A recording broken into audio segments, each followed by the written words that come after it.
কয়লা ও গরু পাচার মামলায় সিবিআই গ্রেপ্তার করেছিল বিনয় মিশ্রের ভাই বিকাশ মিশ্রকে। কিছুদিন আগে তিনি জামিন পেয়েছিলেন। শনিবার পুনরায় কলকাতা পুলিশ বিকাশকে গ্রেপ্তার করে। রবিবার আলিপুর আদালতে তোলা হয়েছিল বিকাশকে। আদালত থেকে বেরিয়ে প্রিজন ভ্যানে ওঠার সময় তিনি চিৎকার করে বলতে থাকেন, আমাকে মারার চক্রান্ত হচ্ছে, আমি মুখ খুললে সরকার পড়ে যাবে। বিকাশের বিরুদ্ধে নাবালিকাকে যৌন হেনস্থার অভিযোগ করা হয়েছে কালীঘাট থানায়। যুব তৃণমূল নেতা বিনয় মিশ্র ইডি এবং সিবিআই এর তাড়া খেয়ে দেশ ছেড়ে পালিয়ে গিয়েছেন। বিনয়কে ধরতে 1 লক্ষ টাকা পুরস্কার ঘোষণা করেছে সিবিআই।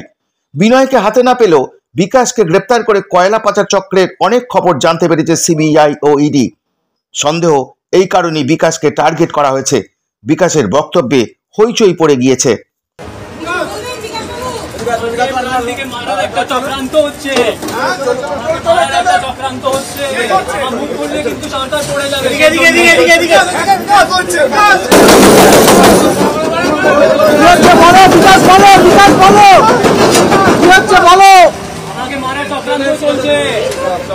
আমি মুখ খুললে সরকার পড়ে যাবে, সেজন্যই সব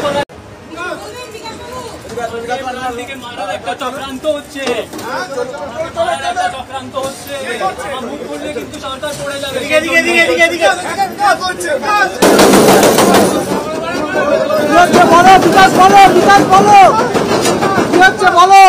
আমাকে মারার চক্রান্ত চলছে, আমি মুখ খুললে সরকার পড়ে যাবে, সেজন্যই সব কয়লা পাচারের অভিযুক্ত বিকাশ মিশ্র আদালত থেকে বন্যপ্রাণ বিস্ফোরক দাবি করে আমি মুখ খুলে সরকার পড়ে যাবে, আমাকে মারার চক্রান্ত করছে।